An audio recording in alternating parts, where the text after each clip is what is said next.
Joining us tonight is Executive Director Corporate Communications of Air India, Jitendra Bhargava, also our civil aviation correspondent, Karma Paljor. Karma, first to you, just give us a technical input on what having 3 extra passengers on the plane actually means for the safety of an aircraft. Okay, as far as safety is concerned, Veera, these aircraft are very, very robust aircraft, so they can take in more passengers. That is not a problem at all. But the questions we have raised here really, as far as security is concerned, no one is allowed inside the cockpit after 9/11 really of that because of hijack threats. The door is reinforced, it's a bulletproof door. Even the cabin crew need permission. So allowing a person who's unknown, maybe to the pilots, in the cockpit is a serious security breach. So many security experts today have told us that. The other big question to be raised, of course, we are talking about 2 persons sitting at a place where the cabin crew should have sat. Cabin crews, of course, trained. And most of these seats for cabin crews are next to these emergency doors. Should there have been a mishap or an accident now, for these people to be immediately able to get into action, open those doors, get the chutes out, that would have been a real problem. Right, certainly safety concerns there. Mr. Jitendra Bhargava, just how do you explain this? You're now facing perhaps even criminal charges from the DGCA. It's another controversy Air India certainly doesn't need. No, I quite agree with you. Yes, it was a serious lapse when our airport staff went ahead and issued 3 additional boarding cards over and above the capacity of the aircraft.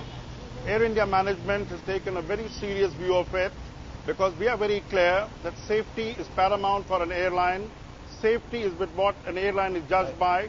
So we cannot see anybody compromising on the issue of safety. Right, Mr. Bhargava, as you swung into action. Right, Mr. Bhargava, as you say that, you say you've swung into action, but this incident happened on the 5th of May 2009.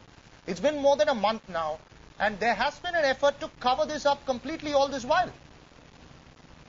No, Rajdeep, one has to take into consideration the fact that yes, you operate in an environment where you have been lax or say complacent on certain issues. Now, this is why we are reiterating in the strongest possible terms that we will tolerate no indiscipline from any rank for anybody in this kind of a thing. So this is why ever since the story broke in the morning, we have had our Executive Director Western Region to look into it. We are getting the feedback as to who authorized it, who ordered them, who are these people, and therefore the action will follow in a day or 2. I'm not giving more than 48 hours to ourselves to swing into action and take action. Number 1. Number 2, we are also making it very clear that as far as safety is concerned, any regulation of DGCA is concerned, it must be judiciously complied with and there can be no compromise because we don't want a recurrence of such an instance. The reality is Air India has a safety track record which is comparable to the best, and we would not like a one-off instance of this kind to mar Air India's track record. We are very, very sincere, very, very committed. And as regarding a question as to the criminal charge, let me state, what they have said, DGCA, is that we will go ahead and file a criminal charge if the documents are not made available. Air India management is going public with this commitment that we are making every possible effort. We have issued orders that we must get these kind of documents and make available to them. Mr. Bhargava, you're certainly staving off this charge, but I have that letter of the DGCA, and it's not just about this particular incident or safety. They're talking about an utter disregard of safety culture. Isn't that the problem really with Air India today, that you have a problem with the culture? There's a culture of freeloading that allows so many more people to come on.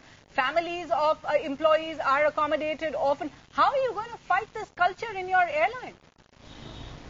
No, let me explain to you. You have an airline, we have an air safety department, and you have DGCA.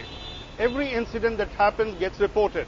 But what is unfortunately happening is that we are trying to interpret every small violation of safety into as if it's going to be culminating in a major disaster, which isn't the case always. Do you think Air India is unfairly targeted? Do you think you're being unfairly targeted? Well, I wouldn't say so in that many words, but the fact is, yes, we get more media attention than other airlines do. A recent example is the day before when there was an emergency landing of a private airline in Guwahati.